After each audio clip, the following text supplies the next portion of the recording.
ये मेरे पास एक और क्वेरी आई थी ये कि जो फोर्थ है उस फोर्थ में क्या इशू आ रहा है। फोर्थ एमसीक्यू है। उस फोर्थ एमसीक्यू के अंदर वो क्या बोल रहा है, वो बोल रहा है कि शिफ्टिंग शिफ्टिंग किसके अंदर, एएस एग्रीगेट सप्लाई के अंदर। अब एग्रीगेट सप्लाई की शिफ्टिंग से क्या इफेक्ट आ रहा है, आए चेक कर लेते हैं यार।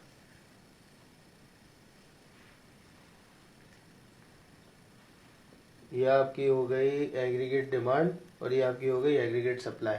ये एग्रीगेट सप्लाई का कौन सा पॉइंट है, ये इक्विलिब्रियम पॉइंट आ गया और ये इनिशियल पॉइंट है, सही है। उसके बाद वो बोल रहा है कि आपकी एग्रीगेट सप्लाई कम भी हुई और वो कहता है कि एग्रीगेट सप्लाई आपकी बढ़ भी गई। अब वो एग्रीगेट सप्लाई ये ए एस, अब वो बोल रहा है कि ए एस 1 और ए एस 2, जबकि एग्रीगेट डिमांड है हमारे पास एक ही, आपकी ये आ गई एडी, सही है। अब ये आपका वो भी जनरल प्राइस लेवल आ गया या जो भी है उसको अब बाद में करते रहिए। अच्छा, वो कह रहा है कि शिफ्टिंग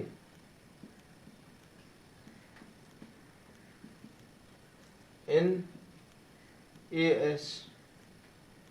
अब ए एस का किससे देखना है, A S to A S one. अच्छा, A S to A S one की वजह क्या हो सकती है, वही वाली जो हम लोगों ने पढ़ी थी थोड़ी बहुत उसके अंदर। माइक्रो का जब पोर्शन निपटा रहे थे तो माइक्रो के पोर्शन में निपटाते हुए भी हमने एक चीज पढ़ी थी और उससे तो वही चीजें हैं, इक्का दुक्का दो तीन चीजें बस ज्यादा है। अच्छा, कॉस्ट का बढ़ जाना, कॉस्ट ऑफ प्रोडक्शन का बढ़ जाना, जिसकी वजह से supplier will not be willing to supply at the market. जाहिर सी बात है, रॉ मटेरियल महंगा आएगा तो और डायरेक्ट लेबर महंगी हो गई, वेज रेट लग गया, मिनिमम वेज रेट लग गया, ये वो, तो उसकी वजह से मसले मसाइल हो सकते हैं। अब वो मसले मसाइल जितने भी आ रहे हैं तो वो आपके कॉस्ट ऑफ प्रोडक्शन की वजह से लेट से कि आपका कम हो गया। अच्छा, अब वो शिफ्टिंग इन एयर्स, अब ये कह रहा है हमारे पास जो एग्जामिनर है, एग्जामिनर कहता है कि ये ई पॉइंट है, फिर इसके अलावा एक डब्ल्यू पॉइंट है और ये एक्स पॉइंट है, ठीक है। अब वो बोल रहा है कि शिफ्टिंग कहाँ से, A S to A S one. अब उसके अंदर आपने चीजें देखनी है। अब वो A S to A S one के अंदर क्या क्या है, change in AD from E to W, E to W, E to W. ये कोई कॉज नहीं है, ये तो उसने बता दिया कि भाई यहाँ से यहाँ इक्विलिब्रियम चला जाएगा, तो ये कोई रीजन नहीं है हम बोलेंगे ये रीजन हो, it will not be a reason. फिर उसके बाद वो बोल रहा है इंक्रीज इन प्राइस लेवल। अब पी से, अच्छा बड़े मजे की बात यहाँ पर हम तो वो बताना भूल गए यार।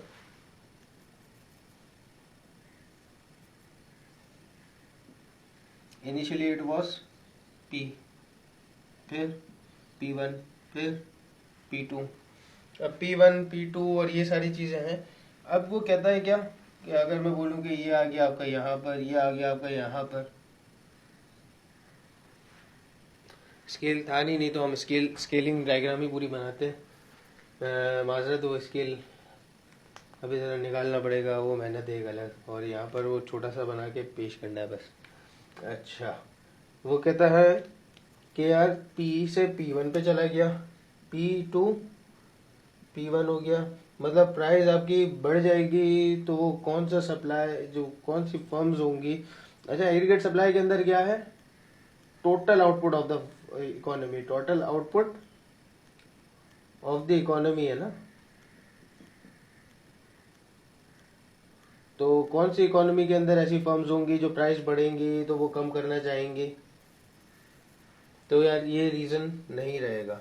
हाँ, प्राइस बढ़ेगी वो करना तो चाहेंगे, लेकिन एग्रीगेट सप्लाई जो है वो दूसरी, हमने एमसीक्यू के अंदर किस पे जाना है, the best option, the best option. Price तो बढ़ी है, प्राइस बढ़ने की वजह क्या है, what is the cause behind an increase in price, वो बता नहीं रहा है। आओ देखते हैं अब उसके बाद प्रोडक्टिविटी ऑफ कैपिटल।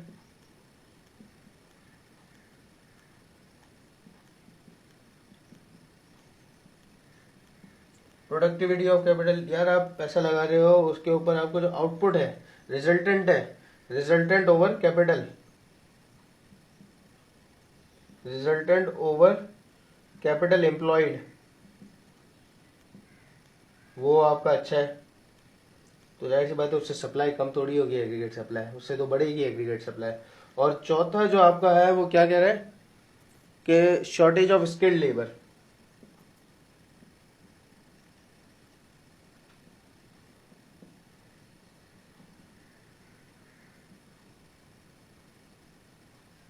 वो हमने जो पढ़ी थी माइक्रो इकोनॉमिक्स के अंदर कि एग्रीगेट सप्लाई और नॉर्मल सप्लाई थी, तो नॉर्मल सप्लाई के कम होने की वजूहत क्या थी, कॉस्ट ऑफ प्रोडक्शन बढ़ जाना, ये बढ़ जाना, इसके अलावा वेज रेट और ये चीज़ें, टैक्सेस हो गए।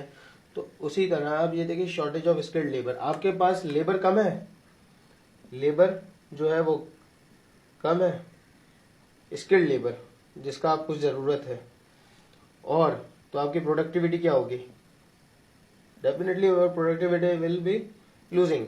अच्छा, प्लस इसके अलावा प्लस अगर हम ये देखें कि अगर ये शॉर्टेज ऑफ लेबर है तो it can cause increase, it can cause an increase in cost of production, cost of production भी ये बढ़ा सकता है। कैसे? They can demand more wages, more wages can be demand,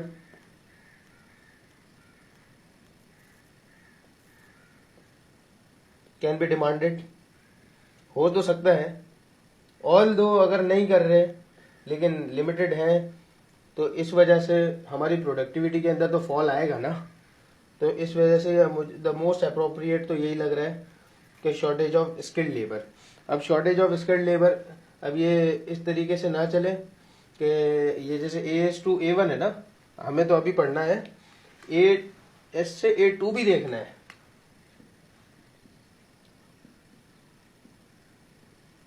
लेकिन मैं पहले ही बता दूं कि D होगा, क्योंकि मुझे यहाँ पर ये समझ में आ रहा है, तो इनके मुकाबले ये समझ में आ रहा है, तो जाहिर सी बात है चूज द बेस्ट ऑप्शन। अब इसके लिए कुछ अलग और इसके लिए कुछ अलग, ऐसा ये बाज़ औक़ात तुक्का लगाते हैं, बाज़ औक़ात सही भी निकल आता है। देखते हैं कि क्या है।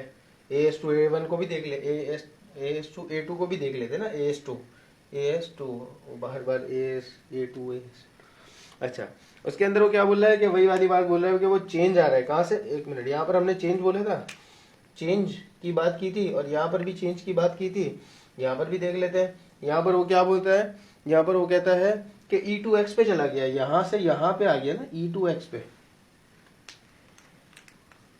कि E2X पे चला गया चेंज नहीं। अब वो दूसरी बात कर रहा है क्या कि प्राइस चेंज हो गया P2 और P से P2 आ गया। यहाँ पर अगर मैक्सिमम प्राइस का अगर लगता है, वैसे तो लग नहीं रहा, लेकिन अगर लगता है तो हो सकता है कि फर्म्स बढ़ा दे, लेकिन कम प्राइस पे firms will not be willing. Accumulation of firm ही है ना, सारी फर्म्स जमा होंगी, सारे सब अपना आउटपुट प्रेजेंट करेंगे, प्राइस लेवल जब कम होगा तो यार ये it seems to be illogical. हाँ, until and unless there is a government intervention, government intervention अगर होगी तो जाहिर सी बात है ये चीज़ हो सकती है, और गवर्नमेंट इंटरवेंशन नहीं है तो जाहिर सी बात है it seems to be illogical. फिर उसके बाद वो क्या बोलता है कि fall in return on capital. अब वो फॉल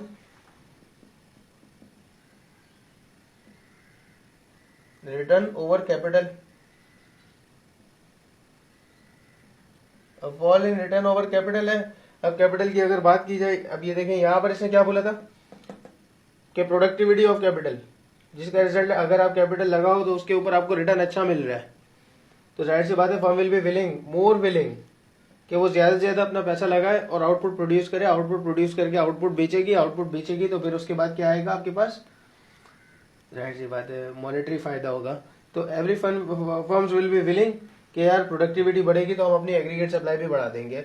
लेकिन यहाँ पर ये बोल रहे हैं कि यार फॉल इन कैपिटल, तो उस पर कौन होगा कि मेरा पैसा डूबता हुआ नजर आ रहा है, मुझे अपना कैपिटल में लगाता जा रहा हूँ, और उसके बाद मुझे समझ में नहीं आ रहा कि मेरा पैसा एक तो लग रहा है और ऊपर से उसके ऊपर प्रोडक्टिविटी भी नहीं है, मैं फिर मजे से पैसे लगाए जा रहा हूँ, तो ये हो नहीं सकता है।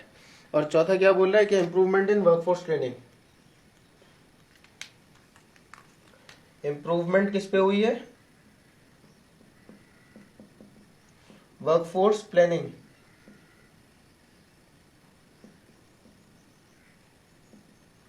आपकी वर्कफोर्स प्लानिंग के अंदर इंप्रूवमेंट हुई है।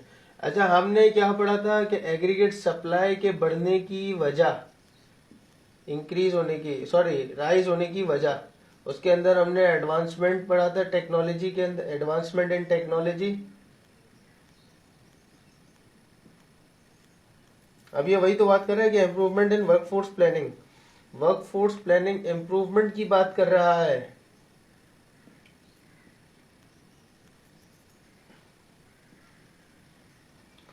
तो it seems to be more appealing.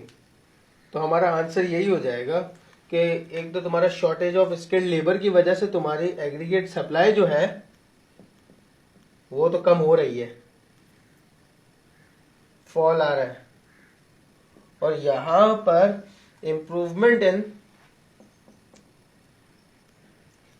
की वजह से एग्रीगेट सप्लाई के अंदर बढ़ाव आ रहा है, राइज आ रहा है। तो it will be your answer. ये आपके मई जून के एग्जामिनेशन के अंदर ही पूछा गया था। मई जून कौन सा जो प्रोमिनेंट हो जाए, मई जून 2019 के अंदर ही ये पूछा गया है। आई होप कि ये चीज समझ में आ गई हो, और अगर नहीं आया you can further ask me. अल्हम्दुलिल्लाह।